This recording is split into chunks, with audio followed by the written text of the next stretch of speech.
Já estamos de volta com o Hora Geral especial final de ano. Estamos conversando com o Dr. João Bozan Neto, médico oftalmologista. Dr. João Bozan, algumas perguntas, né, durante todo esse tempo que a gente conseguiu entrevistar muitos médicos oftalmologistas aqui na nossa região, o senhor é um deles, tem aquela preocupação com relação ao computador. Ah, meu filho fica muito tempo na frente do computador, é prejudicial? Ah, mas ele usa um óculos especial com a lente amarela. Existe algum óculos especial para ficar na frente do computador? Que precaução para quem fica muito tempo na frente de uma tela de computador? Isso é sinal dos tempos, né? Então, por exemplo, essa lente amarela que você citou, ela estaria mais indicada para aumentar o contraste. Por exemplo, se você está enfrentando uma neblina no carro, está dirigindo, tem uma neblina. A lente amarela, ela ajuda a aumentar o contraste. Existem lentes para computadores, são lentes azuis, tem um filtro azul na lente. Mas eu vou dizer, em termos gerais, que não há necessidade disso. O que o computador faz? É como se fosse uma televisão. Então ele é emissor de raio, como se fosse um raio-x.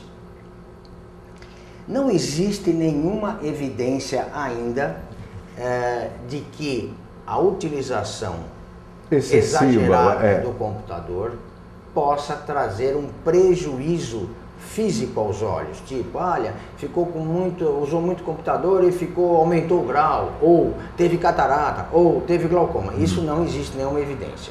O que ocorre é o que se chama de síndrome do usuário do glaucoma. O que é isso? É o cansaço. Muito tempo na tela, você vai ressecar os olhos. Por quê? Já está provado, fizeram um trabalho interessante. A pessoa que está na tela do computador pisca menos do que o necessário. É mesmo? Por quê? Provavelmente porque está prestando atenção, o número de piscadas é menor. Exato. Como o número de piscadas é menor, o que ocorre? O olho resseca. Resseca, ele vai arder, lacrimejar, ficar vermelho. Outro, você tem meio grau de astigmatismo ou de hipermetropia e não sente falta de nada, aí começa a usar muito computador. Esse meio grau vai te fazer falta. Então não é que o computador fez você ter o grau, você já tinha o grau, só que era pouquinho, você não usava muito e não fazia falta, agora faz. Então, para evitar esse tipo de cansaço, dor de cabeça, olho vermelho, primeiro, tem que saber se não precisa usar óculos. Pode ser criança, pode ser adulto, tá? Segundo, se o médico detectar que há um ressecamento ocular, usar colírios lubrificantes, que tem vários por aí, enquanto estiver fazendo uso do computador. É muito comum isso em escritórios, as pessoas trabalham, ar-condicionado, resseca. Que também resseca. Isso aqui resseca. Então, dependendo da atividade de cada pessoa, dependendo do individual de cada um, isso ocorre muito frequentemente nas mulheres por alterações hormonais. O uso de colírios lubrificantes é necessário. Agora, é muito importante que o olho esteja corrigido. Nem todas as pessoas vão precisar de óculos, mas tem que se examinar para saber se precisa ou não. E tem mais uma coisa interessante, você sabe que está se pesquisando o óleo de linhaça ingerido para melhorar a lubrificação ocular. Em algumas pessoas... Mas isso é algum estudo... Estudo científico. Científico? Em algumas pessoas, óleo de peixe. É que tem algumas contraindicações, né? Tem que tomar cuidado, porque também não adianta sair... Comprando óleo de peixe e óleo de linhaça. Aumenta a gordura, mas bem indicado, em alguns casos tem funcionado. Ou de repente montar um escritório, um consultório na praia, né, com a luz do dia, isso seria muito importante. Doutor João Bozan, uma preocupação que nós temos também, acredito que o senhor como profissional da área da saúde, são os nossos amigos da melhor idade, que temos aí um público significativo. E a gente fala da melhor idade e também não podemos esquecer do momento da longevidade, né? Eles são meio reticentes na hora de procurar um médico, né? Não, tá bom, e esse óculos? Eu estou com ele há 5 anos, mas estou enxergando bem. A mesma necessidade na preocupação do recém-nascido, a partir dos 2 anos, que tem a formação ocular, com relação aos idosos, eles também deveriam frequentemente ir ao oftalmologista? Sim, e essa preocupação a gente nota que está aumentando, principalmente nas mocinhas da melhor idade. Os mocinhos da melhor idade nem tanto, mas as mulheres procuram muito mais do que os homens, né? O que ocorre é o seguinte: recentemente o IBGE saiu a nova tabela de expectativa de vida e aumentou. Quanto mais aumenta a expectativa de vida no Brasil, se eu não me engano agora está em 75, né? Por aí. Maior a chance das doenças oculares aparecerem, por causa das doenças degenerativas, não é? Acima dos 40, 50 anos de idade, o índice de doenças oftalmológicas aumenta e vai aumentando progressivamente com a idade. Seja catarata, seja glaucoma, seja problemas na córnea e aqueles problemas que são o grande desafio da nossa época, que são as degenerações maculares relacionadas à idade.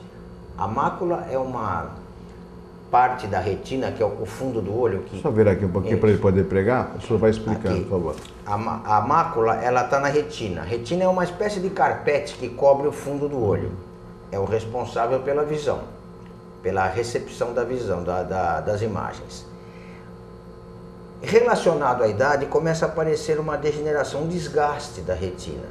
E isso vai diminuindo a sua visão central. É ao contrário do glaucoma, que vem de dentro, de fora para dentro. Essa é no centro. Então, de algum modo, é até pior que o glaucoma. Porque começa no centro e você, sem a visão central, você faz o quê? É complicado, não consegue ler, não consegue fazer nada. Até há pouco tempo atrás, o tratamento disso era vitamina, não tinha muito que se pudesse fazer. Hoje já existem drogas, são as chamadas drogas anti-angiogênicas. São medicações que foram desenvolvidas para aplicação dentro do olho, para que faça com que essa mácula, essa retina, não fique com a sua espessura, com a sua grossura aumentada, provocando a perda da visão. Então, diminuindo a espessura, diminuindo a grossura dessa retina, você consegue melhorar a visão ou, pelo menos, estacionar o problema. Agora, nem todas as pessoas têm indicação para fazer isso. Existem exames específicos, tomografia, que vão dizer se há indicação disso ou não. Mas é uma coisa assim, uma luz no fim do túnel grande, porque até há pouco tempo atrás o tratamento não existia, agora já existe. Doutor João Bozan, um outro aspecto também, nós observamos o aumento no número de farmácias. E eu traço um paralelo, o aumento também no número de óticas, né? Aqui eu não estou para criticar nem as farmácias, nem as óticas, mas como eu posso escolher uma ótica? Como ter a certeza que aquela receita para um óculos, a ótica tem um bom laboratório e aquele óculos, depois de preparado, ele vai ser útil para melhorar a minha visão? Veja, é complicado isso, né? Porque são muitas óticas. Muitas. E farmácia, tem uma em cada esquina agora, né? A gente acha ou presume que seja pelo número maior de idosos na nossa cidade do que na média do país. Pode ser isso, não sei. Agora, como você sabe que a ótica fez a prescrição de acordo com a receita do médico? Só tem um jeito. É você fazer na ótica e levar para o médico conferir. Porque, por exemplo, é importante que os seus óculos tenham proteção contra a radiação ultravioleta. E para ver isso, não há necessidade deles serem escuros. Esse óculos tem, esse que eu estou usando. Pensava que era só os escuros. Não, você pode ter a proteção anti-UV nessa lente.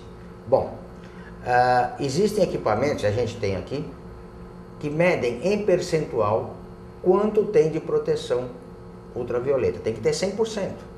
Então, muitas vezes, principalmente esses óculos comprados em camelô, acho que foram proibidos, né, para leitura. Proibido, mas vende. Sabe? E comprei um óculos escuro, não sei aonde aí. E vai usar, não tem proteção nenhuma. É pior do que se não usar nada. Ah, mas eu fiquei bonito, doutor. Então, e os olhos? Tem meios de se saber. Óculos multifocais. A ótica vai ter alguém treinado ou teria que ter alguém treinado para fazer as medidas corretas, porque às vezes a graduação está correta, mas a medida nem tanto. Mas isso tem sido cada vez menos frequente, né? Eu acho que é uma questão de confiança. Se você está habituado a ir numa ótica e sempre lhe atendeu bem, não vejo problema nenhum. Agora, na dúvida, eu oriento os meus pacientes para sempre trazerem os óculos para a conferência. Por quê? Porque sujeito a erro todo mundo está, pode haver um equívoco, um engano, a medida, ou a pessoa na hora da medida mexeu um pouco a cabeça, e as óticas, olha, eu vou te falar, não tem tido problema nenhum em arrumar, em consertar, todas, sem exceção, são muito atenciosas e muito corretas nesse aspecto. Doutor João Bozan, um outro aspecto, a gente começou até conversando sobre o governo federal, o Ministério da Saúde, em fazer campanhas de conscientização com relação à prevenção de doenças ligadas à visão. Mas nós observamos, o senhor que é o profissional, mas eu ouço muito, que nem todas as cirurgias dos olhos o SUS cobre. E as novas tecnologias, elas estão um pouco longe da população, porque são tratamentos caros. Isso procede? Como a gente poderia oferecer mais para a população com uma cobertura do SUS? O que está acontecendo na oftalmologia nos últimos anos é uma coisa interessante. Se a gente for ver há 30, 40 anos atrás, a oftalmologia que praticávamos era outra coisa, não é a de hoje. Mudou muito. A tecnologia, com essa tecnologia de computação, de ótica, mudou muito a oftalmologia, tanto em termos de diagnóstico de equipamentos. Antigamente era só aquele, né? Era receitar o óculos, né? Muito fácil, você sentava... Então hoje você tem equipamentos que a gente brinca, vira um olho de ponta cabeça, você consegue determinar a espessura da camada da retina dentro do olho, você mede a curvatura da córnea e uma série de coisas. Só que toda essa tecnologia tem um custo, não é? Então, se a gente vê num país como o nosso, em que a verminose ainda é um problema, você tem esquistossomose, você tem tantas doenças, tem dengue, que é coisa mais antiga do que dengue. Tem leptospirose. Leptospirose. Como é que a gente pode, não tem saneamento básico no país, como é que a gente pode pensar em oferecer uma tecnologia extremamente sofisticada como essa? Deveria? Claro que deveria, todos têm direito, não é? Mas a gente sabe que isso tem um custo. A partir do momento em que você consiga disponibilizar esses equipamentos para a população de um modo geral, vai ser excelente. Hoje a gente tem dificuldade até em operar as pessoas pelo SUS, tem uma demanda reprimida, ou seja, tem muita gente precisando operar e que não tem acesso à cirurgia. E eu não estou falando nada de sofisticado, estou falando de uma cirurgia normal de catarata. Então eu acho que a gente tem um caminho muito longo a percorrer, um investimento muito grande a fazer. E esses mutirões que eram feitos, eu acho que ajudava sim. Pelo menos aqueles casos mais graves, existia uma frequência, ou seja, uma vez ou duas vezes ao ano, se faziam esses mutirões, eu acho que era muito bom. Tinha a participação do médico, essa integração social com o paciente, isso é muito importante para todos. A população se sente próxima, a população se sente atendida. E infelizmente isso acabou, como eu disse, eu não sei porquê, mas até para isso precisa de um investimento, você precisa de um material, você precisa das lentes, você tem que ter... Acho que tinha que buscar mais a criatividade, parceria com as indústrias, alguma coisa assim. Mas realmente você tem razão, essa tecnologia mais sofisticada, o acesso à população mais carente é mais difícil. Doutor Bozan, essa é uma discussão que a gente ficaria aqui um programa todo discutindo. Recentemente o governo federal lançou, há alguns meses, mais médicos. E eu fui um crítico porque não adianta você, a meu ver, ter mais médicos se você não tem uma infraestrutura hospitalar para atender esses profissionais. Lógico que esses profissionais eles foram contratados por atendimento básico, né, da saúde. Mas será que nós não temos profissionais suficientes aqui no Brasil? Se tivesse uma condição, uma estrutura melhor de atendimento, Porque o que a gente vê em grandes reportagens é o quê? Desvio de verbas da saúde, o hospital foi empregado não sei quantos milhões, o hospital não está aberto. Então, a gente percebe que é uma falta de uma gestão mais séria à área da saúde, que, se canalizada positivamente, eu acho que atenderia um número maior de habitantes. Com certeza. Você citou mais médicos. Por que os médicos não são contra o mais médicos, é a forma como foi feita isso. Ninguém aqui está discutindo se esses médicos estrangeiros contratados têm competência ou não. Não é esse o problema. Supõe-se que tenham, porque foram formados nos seus países. Vamos supor que tenham. Como você vai colocar uma pessoa, mesmo que seja na atenção básica, você tem enfermagem suficiente, você tem um material para curativo, você tem um laboratório para fazer um exame de sangue, você tem um raio-x para fazer uma chapa, para ver se a pessoa está com uma pneumonia ou não. É só o médico lá, com esteto, mais nada, e um aparelhinho de pressão. E o resto? E a infraestrutura? E as condições de atendimento, as condições de trabalho, até de segurança de quem está lá dentro. E nós não estamos falando dos rincões do Brasil, nós estamos falando da periferia das grandes cidades. Por exemplo, existe o programa Mais Médicos, existem médicos trabalhando em Santos. Sim. Santos é um rincão abandonado do Brasil? Acho que não. Não é, né? Com certeza não. Então... São Vicente também tem... Tem. Então, essas pessoas, que eu nem estou entrando no mérito da questão, da forma como foram contratadas essas pessoas, que, a meu ver, totalmente irregulares. Quer dizer, eles não são estatutários, eles não são CLT, não sei o que são, né? Tá errado? Se eu quiser contratar alguém para dar uma bolsa, eu posso? Eu posso contratar você para trabalhar para mim, te dar uma bolsa e não recolher fundos de garantia, 13º? Não posso? Tá errado? Enfim, uma ideia que até poderia ser boa foi implantada meio de afogadilho, sem uma discussão.